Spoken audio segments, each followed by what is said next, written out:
We all know that the flow of current is opposite to the flow of electrons. So today, let us talk about electric current through conductors. Now, what is quantization of charge? If Q is a charge, N is the number of charges, then the total charge is equal to N into Q. E is the charge on the electron, which is equal to 1.6 into 10 raised to minus 19 coulomb. Its current is defined as limit delta Q by delta t tending to 0. Therefore, we can write current I is equal to Q upon T, that is the rate of flow of charges. Now, if L is the length of the conductor, the number of charges will be more. A is the area of cross section of the conductor, then also the number of charges will be more. The total number of electrons is given as N into A into capital L. Then the charge Q is equal to NAL E. So current I is written as Q by T, which is NAL E upon T. Now if Vd is the drift velocity, T is given as L upon Vd, because we know velocity is displacement upon time. So I is written as N into A into E into Vd. Now let's talk about the current density, which is I by A. So we can write Vd as equal to J upon Ne.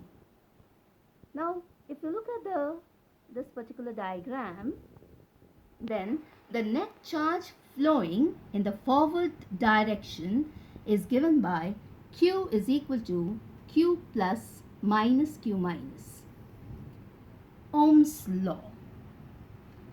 Ohm's law is stated as if current is directly proportional to the potential difference provided the physical state of the conductor remains constant. I is proportional to V. Therefore, I upon V is constant. So we can write V upon I is constant, which is R, the resistance, which is defined as an obstruction to the flow of current by the other charges and atoms. If you want to have an Ohm's law experiment, this is the circuit. It's a simple series circuit. This is the resistance under consideration. It is connected in series with a cell, a key and a rheostat. The ammeter is connected in series to measure the current, and the voltmeter is connected in parallel to measure the voltage. Now, if you plot voltage versus current, the current versus voltage, the resistance, if you just calculate it, it comes out to be constant.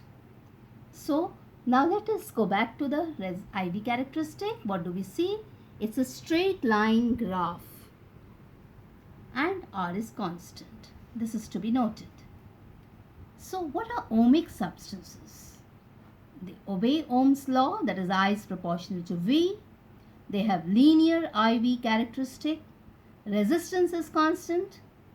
Temperature plays an important role in affecting the value of current and resistance.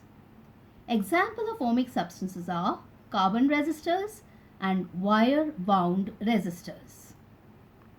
Now if you see the non-ohmic voltage and current, now let us come to this particular graph.